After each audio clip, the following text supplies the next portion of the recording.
An elephant killed a 56-year-old man named Bihari Karmakar again after his son lost his life in a wild elephant in the same consequence. Incident happened in an area of Chakmagat Bhumihin colony village on Wednesday night.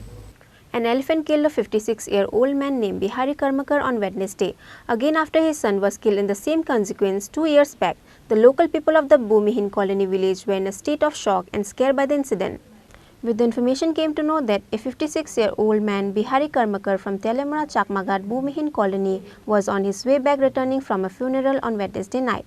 At the time, he was attacked by a wild elephant from behind. The local people of the nearby villagers has reached out the place after they heard him screaming.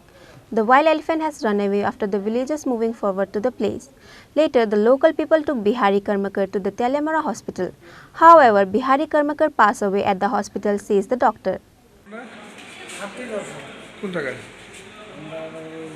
ভূমিন colony কোন জায়গায় এটা ভূমিন colony তো Chakmaghat ভূমিন colony কি করতেছিল তাহলে কেন নামছে যে সময় জঙ্গলের রাত্রি দেখবার লাগে সবে গেছে কি অনেক মানুষ আছে আরো বহুত তাহলে দেখতে গেছে আগাইছে তারপরে এটা তো ওই মানুষ দেখা দূর মেরে বসে তারপরে সবাই দূর করে তো বয়স হয়ে গেছে দূর দিতেও পারছে না ধরে লাইছে কি নাম তাই না বিহারি কর্মকার বিহারি কর্মকার কি কাজ করতো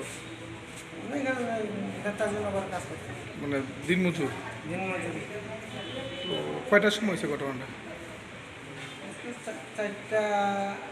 4:30 ওই হাতি কি মার্সেটা অন্য কিছু নষ্ট করছে না এমনি তো নষ্ট কিছু বসান হাতি দোষ কয়টা হাতি আইছিল দুইটা আসলে তো এইভাবে যে হাতি আয়ে বন দপ্তরে আপনারা খবর দেন না যা তো জায়গায় যায় তারপরে আবার কালকেও আইছে এরকম হাতি কালকে 3টা নামছে আজকে 2টা নামছে তো বন দপ্তর থেকে জানি ফরেস্টাররা যায়নি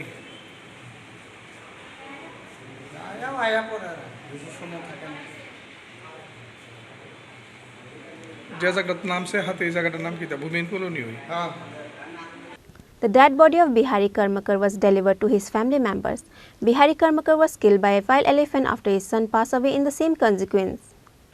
Reported by Hiranmoy from Telemara, Chini, Khorang.